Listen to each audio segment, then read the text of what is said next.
Hey guys, my name is Dennis. Now I'm making this video to sort of break down the whole process in my head and at the same time plan and create an actual YouTube studio for as cheap as possible. And by YouTube studio, I mean sort of the background of the video, the space that I reckon would be visually pleasant to look at. I don't have too much of idea what to do, so I reckon we'll start by researching this whole thing.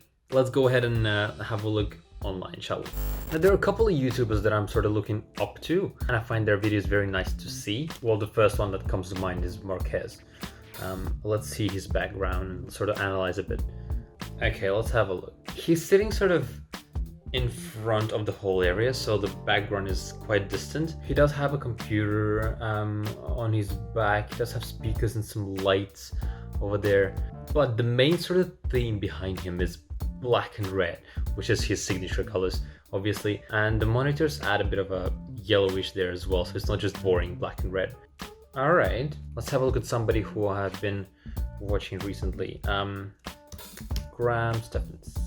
Now with Graham, in his videos he changes the background quite a lot. He has this main background which is sort of sitting behind the desk over here.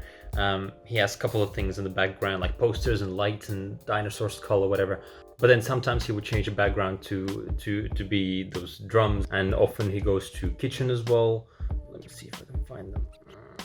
There we go. As you can see, he just sits in his kitchen, right?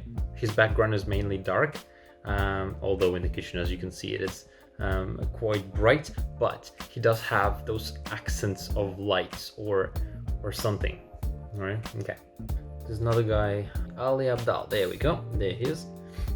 His video is quite nice as well. All right, let's see. Let's have a look behind him. Now he's a plant lover, sort of in front of the camera, whereas the background is very far away. So he's sitting on one corner of the room and then filming him facing the camera, basically. He does have a lot of plants over here. He has two posters and nice lights in the corner.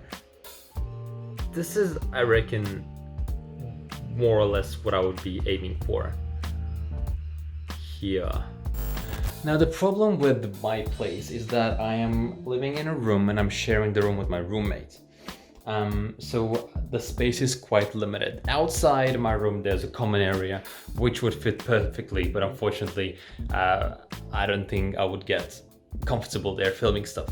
So the only option that is left is to film somewhere in this area over here. Damn, it's a mess. So I believe the recent trend was to film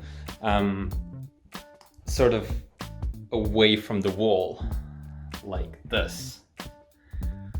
But I think that's what I'm gonna do, right? So I'm gonna film like from here. Yeah, I reckon. Sounds good. All right, let me just clean up this area over here and see what works. Now we have to draw sort of like a plan on how it's gonna work, right? So where's gonna be the camera? By the way, I'm only gonna be filming on the phone because I do not have anything else to film on currently. So good luck me. Now, this is as good as my drawings get, right? So this is the basic plan of the room. So this is my bed. This is my roommate's bed. Now I'm gonna be staying here, so it's like facing over there.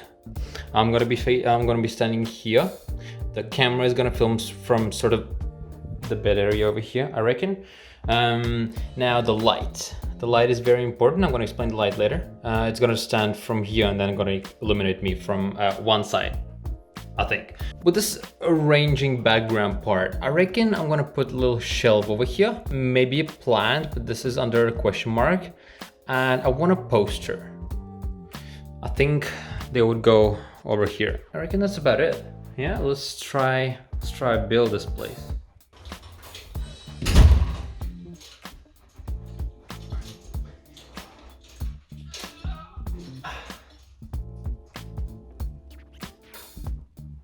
All right. I have my little figurines collection pre-assembled over here. Some things over here as well. Yeah, and It does look, I reckon it looks alright. Let's try to figure out the poster. I reckon we're just gonna use this poster, Spider-Man poster reader, and put it somewhere over here, right?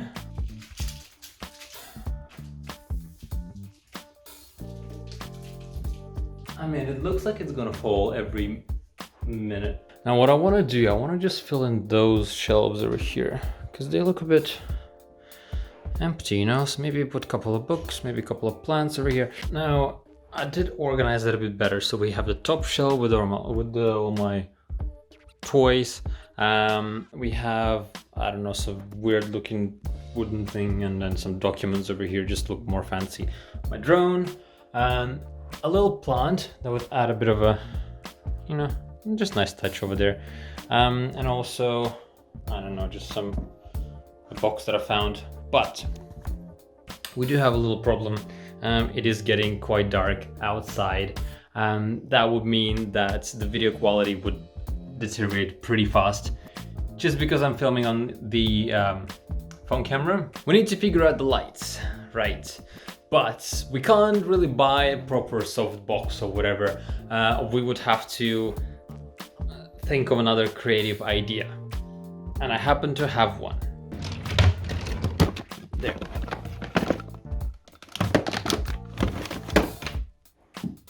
This one. Now this light over here could get really, really bright. Let me just show you. Let me just plug it in, and then you can see that it does job quite well.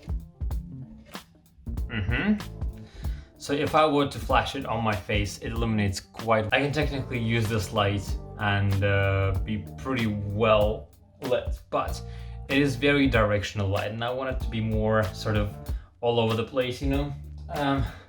So I have this thing over here that can help me out. Now the purpose of this box over here is to distribute the light more evenly in the environment. There you go. Now it acts as a softbox, like this. I've kept myself busy trying to rearrange as much as I can and trying to see what fits, what doesn't fit, and this is what I came up with.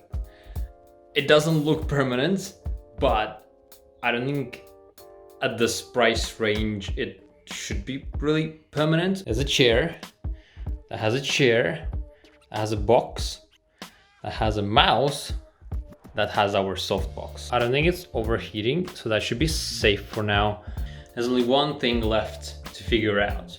I do have a tripod and I do have the phone holder because I purchased it separately just for this video.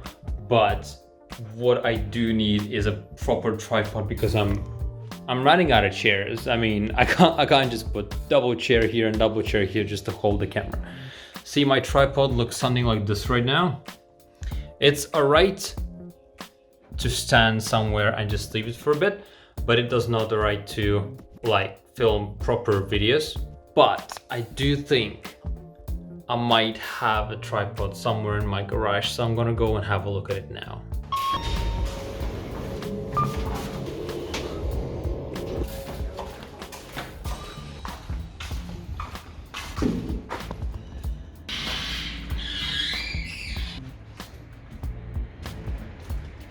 There we go.